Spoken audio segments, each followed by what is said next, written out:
مجھے اولاد نہیں ملی ہے، اسے اللہ بے موسم پھل دے سکتے ہیں، تو زکریہ کو اللہ بغیر موسم کے اولاد بھی دے سکتے ہیں۔ اولاد کا زمانہ اور موسم بھری جوانی ہوتی ہے، بڑھاپا زمانہ نہیں ہوتا، موسم نہیں ہوتا، لیکن مولا آپ کے لیے کیا مشکل ہے، لہذا اب انہوں نے کیا ہے، ہنالک دعا زکریا ربہ، حضرت زکریہ علیہ السلام نے اللہ سے ہاتھ اٹھا کر دعا مانگنا شروع کی۔ سورہ مریم کاف ہا یا عین صاد، ذکر رحمت ربک عبدہ زکریا اذ نادى ربہ نداء خفیہ، انہوں نے اپنے رب کے سامنے ہاتھ اٹھائے اور آہستہ آہستہ دعا مانگنے لگے۔ قال رب انی وہن العظم منی، اے اللہ ہڈیاں میری کمزور ہو چکی ہیں، واشتعل الرأس شیبا، بالوں میں چاندی اور سفیدی پھیل چکی ہے، ولم اکن بدعائک رب شقیا، اور اے میرے پروردگار میں آپ کی دعا سے مایوس نہیں ہوں۔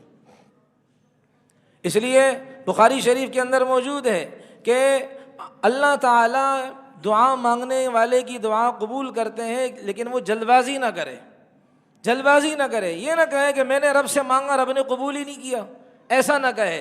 اس لیے حضرت عمر رضی اللہ عنہ فرمایا کرتے تھے، میں اس پر وہ نہیں کرتا ہوں کہ میں اللہ سے دعا مانگی قبول ہوئی کہ نہیں ہوئی، بلکہ میں ہر روز یہ سوچتا ہوں کہ میں نے دعا مانگی کہ نہیں مانگی، اس لیے کہ دعا مستقل عبادت ہے، قبول کرے نہ کرے قبول تو ہوتی ہی ہوتی ہے، اس کا نتیجہ بسا اوقات جلدی، بسا اوقات تاخیر سے، بسا اوقات قیامت کے اللہ دکھاتے ہیں۔ تو حضرت زکریا علیہ السلام نے اللہ سے یہ دعا کی، اللہ ہڈیاں کمزور ہو گئیں، سفیدی بالوں میں آ گئی ہے، لیکن آپ کی دعا سے میں مایوس نہیں ہو سکتا۔ اللہ دعا اس لیے مانگ رہا ہوں، اولاد اس لیے چاہیے، یرثنی ویرث من آل یعقوب، تاکہ وہ میری اور میں یعقوب علیہ السلام کی اولاد سے ہوں، تو ان کے وہ وارث بنے، صحیح ذہن جو ہے نا، وہ صحیح سوچ والا، وہ صحیح والی ذریت پیدا ہو۔ ایک جگہ آتا ہے ذریتن طیبہ، اللہ مجھے پاکیزہ اولاد دے۔ اس لیے صرف یہ دعا نہ مانگا کرے کہ اللہ مجھے اولاد دے، نہیں، اے اللہ مجھے اولاد دے پاکیزہ صحت مند۔ اگر اولاد ہو گئی صحت مند نہیں، لنگڑی لولی ہوگی، پھر پوری زندگی کا رونا ہے کہ نہیں ہے؟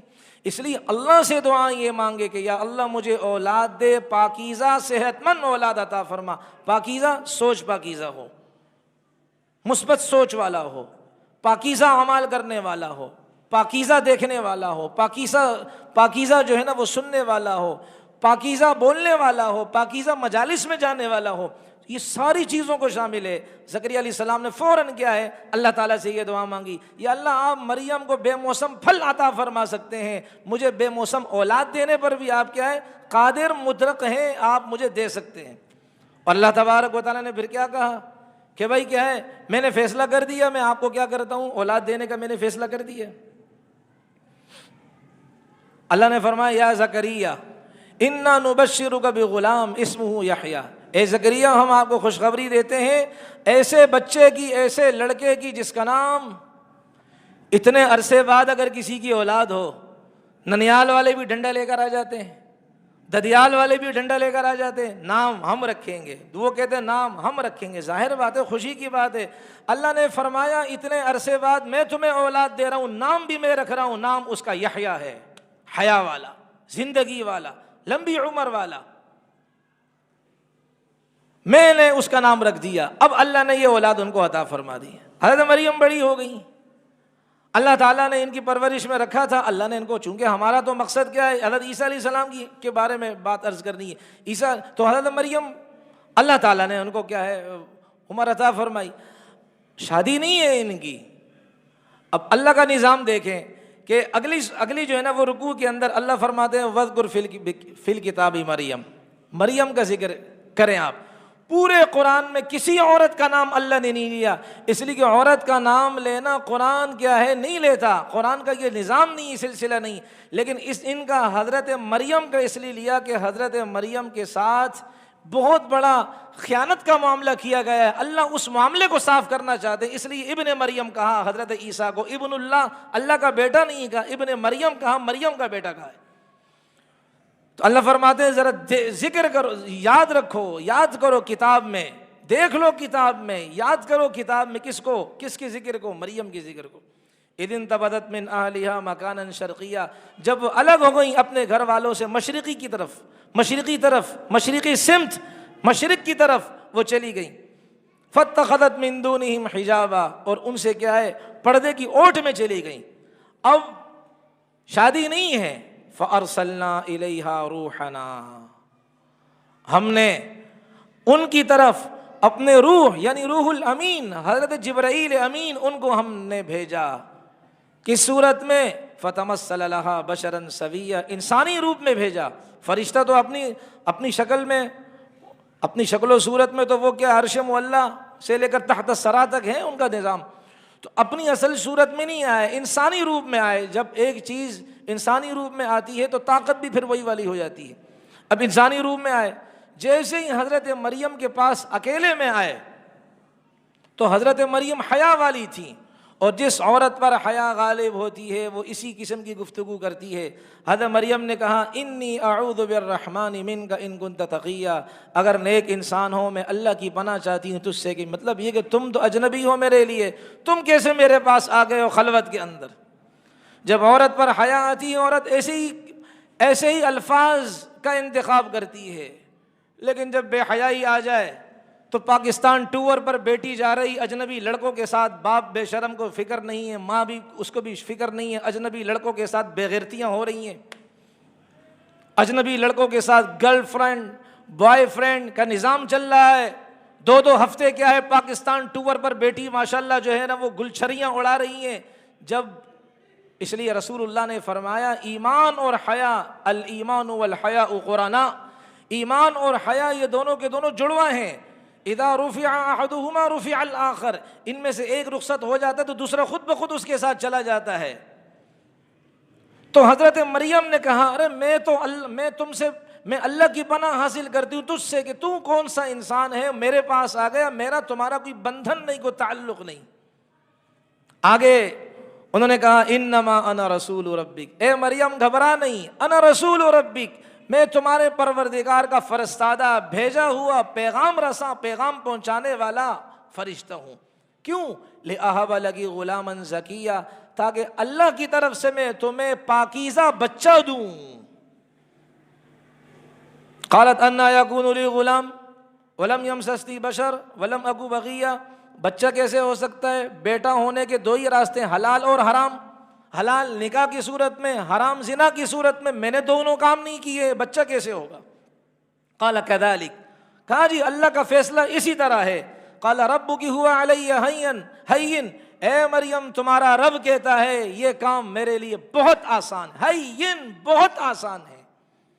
وَلِنَجْعَلَهُ آیَةً لِلنَّاسِ وَرَحْمَةً مِنَّا، تاکہ تمہارے بچے کو ہم کیا کریں، ایک نشانی بنائیں اپنے لوگوں کے لیے اور لوگوں کے لیے رحمت بنائیں. وَكَانَ أَمْرًا مَقْضِيًّا، اے مریم تیری نہیں چلے گی، فیصلہ ہو چکا ہے، فیصلہ ہو گیا. عیسیٰ کو وجود دینا ہے، تیری کوکھ سے دینا ہے، بن باپ کے دینا ہے. جو اللہ آدم علیہ السلام کو بغیر ماں باپ کے وجود عطا فرمانے پر قادر و مطلق ہے، وہ اللہ تیرے بچے کو بھی بغیر باپ کے وجود عطا فرمانے پر قادر مطلق ہے. اب کیا کریں؟ دور تھے، قریب نہیں آئے. حضرت جبرائیل امین دور تھے. کہا با ہاتھ، یہ جو آپ کے ہاتھ کی آستین ہے، بس یہاں سے دور سے پھونک ماری، وہ پھونک گئی اور اللہ تعالیٰ نے ان کے پیٹ میں وجود عطا فرما دیا. اب دیکھیں ملکوتی صفت، فرشتوں کا نظام بھی چلا. یہ بات میں آگے عرض کروں گا کہ حضرت عیسیٰ علیہ السلام کو اللہ تعالیٰ نے بشری صفت بھی دی، انسانی صفت، اور فرشتوں والی صفت بھی دی ہے. دونوں صفتیں اپنے اپنے دائرے میں کام کرتی ہیں. انسانی صفت کی جب تک دنیا کے اندر تھے کھاتے پیتے تھے، اس لیے کہ انسان کو بھوک لگتی ہے، انسان کو پیاس لگتی ہے. اب فرشتوں والی صفت آسمان میں وہ کام کرے گی، وہ بات آگے آ رہی ہے. تو اب حضرت مریم ظاہر بات ہے جب اولاد عطا فرما دی اللہ تعالیٰ نے، تو کچھ دن اللہ وہاں کیا ہے ایک جگہ تھی اس کے قریب، آویناہما الی ربوۃ ذات قرار و معین، ایک ٹیلا تھا، اس کے قریب ہم نے دونوں ماں بیٹے کو رکھا. پریگنسی ہو گئی، اولاد ہو گئی، عیسیٰ علیہ السلام دنیا میں آ گئے، وہاں رکھا. آویناہما الی ربوۃ. اتنے غصے سے دیکھ رہے ہو، تھوڑا ہنس لو کہ وہ ٹیلے کی طرف ہم نے ربوہ، یہ قادیانی کدو ملعون، قادیانی ملعونوں نے یہاں چناب نگر کا نام ربوہ رکھا. اور ہمارے وہ حضرت جی فرماتے میں باہر ملک گیا تو ایک قادیانی مجھ سے ملا، کہا جی ربوہ جو ہے نا وہ ہمارا نام تو کیا قرآن کے اندر بھی ہے ربوہ، حالانکہ انہوں نے ابھی رکھا ربوہ، یہ ہمارا نام تو ہمارے اس جگہ کا نام تو ربوہ جو یہ فیصلہ یہ چنوٹ کے پاس ہے وہ قرآن کے اندر، ابھی اس کا نام تبدیل کیا چناب نگر، یہ لوگوں کو دھوکہ دیتے ہیں۔ تو حضرت نے فرمایا ہاں ہاں بالکل، تمہارا کیا، تمہاری جو دونوں جماعتیں ہیں وہ مرزائی جماعت اس کا نام بھی قرآن میں موجود ہے اور لاہوری جماعت اس کا نام بھی قرآن میں موجود، تمہارا کاڑا جو وہ خنزیر کیا نام ہے وہ اس کا غلام احمق اس کا نام بھی قرآن میں موجود ہے۔ کہے ہاں کیا مولوی صاحب دیکھو لوگ ویسے ہی کہتے ہیں آپ اتنے برے ہیں، آپ تو بڑے اچھے ہیں، کہاں ذرا آپ ہمیں بتائیں تاکہ ہم مسلمانوں کو قائل کریں۔ کہا قرآن میں آتا ہے والدم، کہ قرآن کے ہاں حرمت علیکم المیتہ، تم پر مردار حرام ہے، والدم اور تم پر خون بہتا ہوا حرام ہے، ولحم الخنزیر، خنزیر تم پر حرام ہے۔ کہا یہاں ہمارا کہاں ذکر ہے؟ کہا دم سے مراد قادیانیوں کی جو جماعت ہے مرزائیوں کی وہ مراد ہے، اور اسی طرح میتہ اس سے مراد لاہوری فرقہ جو ہے نا وہ مراد ہے اس سے، اور لحم الخنزیر سے تمہارا قادیانی مراد ہے۔ کہا مولوی صاحب جب قرآن اترا مرزا قادیانی کہاں تھا؟ کہا جب قرآن اترا تو تمہارا یہ ربوہ چناب نگر والا کہاں تھا؟ خاموش۔ تو ایسا یہ لوگوں کو کیا کرتے، گمراہ کرنے کی کوشش کرتے ہیں۔ اللہ ہمارے اکابر کو جزائے خیر دے، ہر فلور پر یہ کیا کر رہے ہیں، خدمت کر رہے ہیں۔ ان کا ہم پر بڑا قرض ہے بھائی، اللہ ان اکابر کی عمروں میں اللہ برکت عطا فرمائے۔